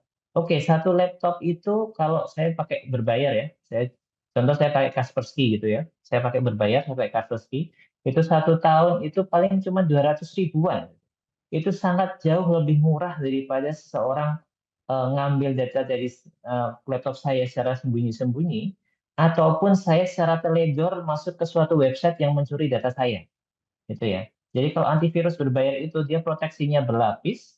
Seandainya nih saya baru makan siang kok saya gabut, saya pengen buka website yang pengen saya baca, katakanlah komik online gitu ya. Otomatis iklannya berjubel gitu ya. Nah, kerja dari antivirus ini akan lebih ekstra di situ. Karena kita ceroboh, kita buka sendiri website itu, kemudian ada pop up banyak banget iklan-iklan kayak gitu ya. Kemudian saya cuman X. Pertanyaannya, apakah kalau di X itu teman-teman terus ngerasa aman? Malah enggak ya. Kemungkinan dengan klik X itu data kalian akan dikirimkan ke sana. Dan itu sangat-sangat merugikan. Jadi mungkin yang di sini Bapak Ibu yang punya sekolah atau punya kerja di kementerian itu, mungkin pengadaan antivirus berbayar itu tidak mahal. Saya bilang resiko kecurian data itu jauh lebih mahal daripada sekedar membeli lisensi dari antivirus ya. Jangan cuma antivirus gratisan lah gitu. Itu cuman dia proteksinya secara pasif ya. Tapi kalau yang sudah eh, berbayar itu biasanya lebih lebih strong gitu. Oke, mungkin oke, saya satu lagi mungkin ya yang tadi dari Muret ini dari Green ya. Bagaimana kita akan membagikan data alamat rumahnya. Ini menarik nih karena kasusnya Muret ini sudah kita diskusikan dengan Mbak Irin dari segi hukum dan juga dari segi cybersecurity. Ini menarik nih. Saya akan ulas dulu. Kalau saya pernah tanya ya, gimana kalau kita menuliskan alamat dan nama yang tidak sesuai dengan identitas kita ya. Ternyata secara hukum harusnya tidak boleh gitu ya Mbak Irin ya. Secara hukum harusnya tidak boleh karena itu nanti akan dipakai untuk tracking kalau kita beli sesuatu and so on and so forth gitu ya. Tapi kalau dari segi technical ya, kita bisa menganonymize itu ya. Anonymize itu membuat itu jadi sedikit kabur ya. Contoh nih, namanya Magdalena Krisinda.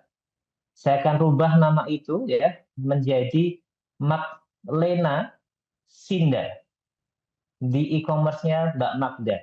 Jadi nggak full namanya itu, tapi saya potong-potong. Kedua, alamatnya, misal alamatnya Jalan Batu nomor 51, ya. Saya akan rubah alamat itu ya menjadi koordinat ataupun Google Maps. Misal depannya Mbak Magda ini toko bakso gitu ya, toko bakso Pak Jum gitu ya. Maka saya akan bilang rumah cat hijau depannya bakso Pak Jum. Apakah nyampe? Nyampe. Ya. Dan itu terhindari dari kita rawan-rawan kalau kebocoran. Tapi harusnya per tahun ini PDP sudah diimplementasi ya Mbak Airin ya. Jadi harusnya PSE digital ini harusnya bisa digugat ya kalau seandainya data kita yang di marketplace, di e-commerce itu jebol gitu. Oke, mungkin gitu ringkasan dari saya kembalikan ke Mbak Magda. Baik, terima kasih Pak Oriza untuk tanggapannya. Karena memang ini pertanyaan banyak sekali ya. Saya juga terus terang kewalahan membaca banyak sekali pertanyaan. Kayak langsung banjir gitu pertanyaannya. Tetapi saya atau kita mau mengapresiasi dengan membacakan nama ya.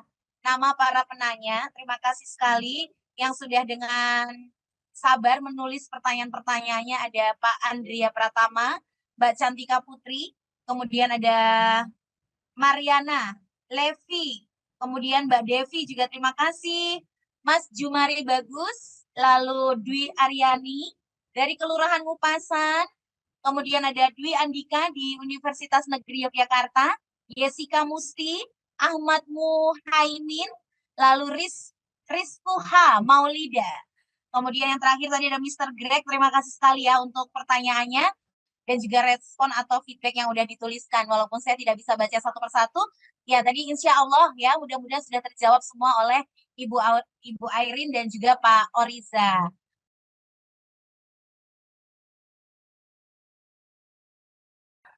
Terima kasih Bu Magda, Mbak Magda. Dua narasumber hari ini luar biasa ya.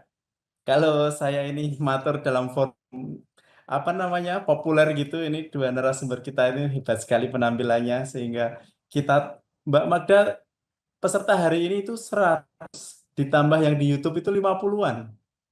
Luar biasa ya. Alhamdulillah Dan banyak itu sekali naik ya. turun sehingga mungkin kalau di jumlahnya bisa 200-an ya peserta hari ini. Temanya hebat, temanya bagus, kemudian narasumbernya hebat, dan memang kita semua yang hadir juga menyimak temanya sangat bagus sekali dan disampaikan dengan bagus sekali. Mungkin next akan kita ada seri 2 yang membahas terkait dengan PDP lagi ya, dengan narasumber yang hebat-hebat ini beliau ini. Saya sampai merinding ini. Dari daftar pertanyaan sekian itu, hampir semuanya bermutu. Kita kiri kanan ya, ada di YouTube, ada di Zoom. Pertanyaan-pertanyaan juga serem-serem, Bu Magda ya. Kalau Bu Magda tadi sampai nggak bisa membacakan semua, hanya membacakan pertanyaannya. Karena memang di era digital ini, data pribadi adalah aset yang sangat berharga yang rentan dengan penyalahgunaan. Dan ini tadi sudah dikupas, sudah diberi tip, kemudian diberi arahan-arahan dari teman-teman narasumber bagaimana kita mengelola, bagaimana kita menjaga data pribadi kita ini. Jangan sampai bocor kata-kata judulnya ya. Nah, mungkin saya justru selain kita yang sudah kita peroleh dari teman-teman itu masih panjang kali lebar, yang masih tersimpan, yang masih ada di benak kepala kita, yang masih harus kita diskusikan. Makanya saya usul nih Bu Magda, Ananto, Bu Dewi, ada sesi 2, nggak tahu nanti di sesi yang bulan apa, itu membahas lagi terkait tema ini. Dan kalau masih boleh, narasumbernya juga beliau-beliau. Ben, sing do penasaran tadi bertanya tentang data saya yang sudah terlanjur dipublis oleh pihak yang tidak bertanggung jawab, misalnya itu tadi, misalnya belum terjawab, ini bisa kita jawab di sesi next nanti. Terakhir saya apresiasi kepada rekan-rekan semuanya, baik yang mengikuti maupun dari teman-teman yang menjadi panitia, dan terkhusus kepada 2 orang narasumber kita yang hebat ya Bu Magda ya. Saya nggak ada kata-kata kesimpulan, nggak disimpulkan, semuanya bagus soalnya. Mbak Magda aja nggak bisa membacakan sekian pertanyaan itu kok merangkum, apalagi saya ya yang luar. Ada di YouTube, ada di Zoom, semuanya pertanyaannya bagus-bagus dan itu tidak bisa disimpulkan. Simpulannya adalah saya usul ada pertemuan berikutnya yang membahas tema yang sama dengan narasumber yang kalau boleh juga sama. Ngaten Mas Mbak Magda dan rekan-rekan semuanya, matur nuwun. Assalamualaikum warahmatullahi wabarakatuh.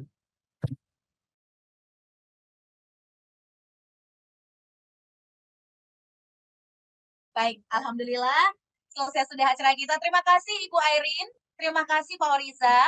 Selalu sehat dan terus berbagi berkah, sedekah ilmu, dan lebih banyak diberkahi dalam segala hal. Ya, Pak Tri juga terima kasih, Pak Nanto dan tim dari Kominfo Sandi Kota Yogyakarta juga terima kasih. Untuk sobat kami semuanya, terima kasih. Kita ketemu lagi bulan depan di Sobat Kami Digitalk seri yang ketiga dengan tema-tema yang pasti selalu bermanfaat.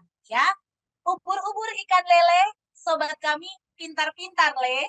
Ubur-ubur ikan lele, narasumbernya juga cerdas le. Saya Magdalena Krisida, selamat sore. Wassalamualaikum warahmatullahi wabarakatuh. Salam sejahtera untuk kita semuanya. Sampai jumpa.